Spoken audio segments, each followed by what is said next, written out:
L'eau nous donne vie, mais parfois des problèmes.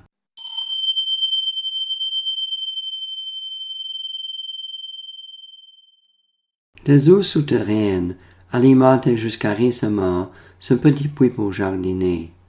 Ce bassin aussi, mais le dune coule presque plus. Cherchons plus haut sur la colline pour trouver une explication. Sans pluie, un filet d'eau qui coule d'un côté de la rue, mais pas de l'autre. À cet endroit, un filet d'eau qui est sec.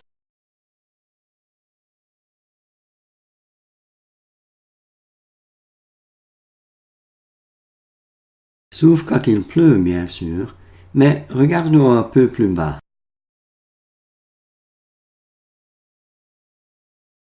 C'est à l'entrée d'une propriété sous construction que l'on trouve l'origine d'un écoulement d'eau en continu. C'est aussi à cet endroit que des camions chargés de matériel de construction prennent parfois un petit raccourci sur la pelouse et un filet d'eau de la propriété voisine. Mais cet endroit devenu mouillé est plutôt associé avec des mouvements de terre, des coupes et remplissages pour terrassement, qu'avec des manœuvres parfois légèrement ratées des transporteurs.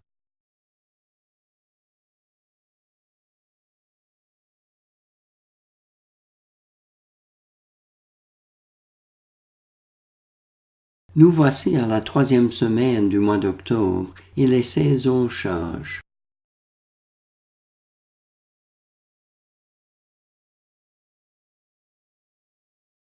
Même que les feuilles tombent bien sûr partout, le filet d'eau en face reste vide.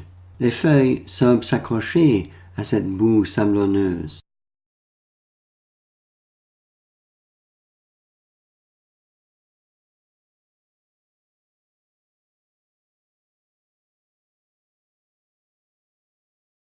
En dessous du niveau de la nappe phréatique, la terre reste saturée d'eau.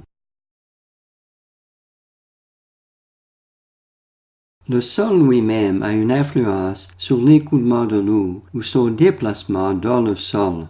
Les sols transmettent l'eau à des vitesses différentes. Voici pourquoi.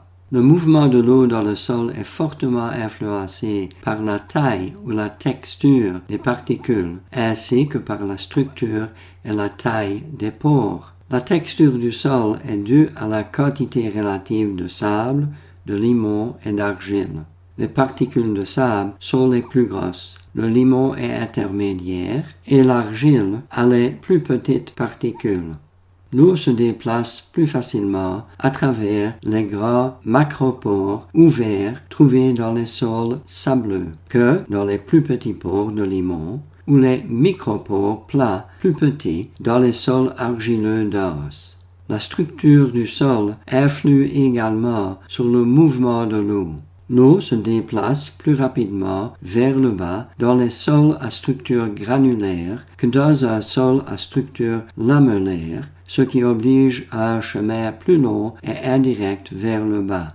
D'autres structures comprennent les prismatiques et sous-angulaires. L'eau se déplace presque constamment dans le sol et ces mouvements peuvent être dans n'importe quelle direction simultanément.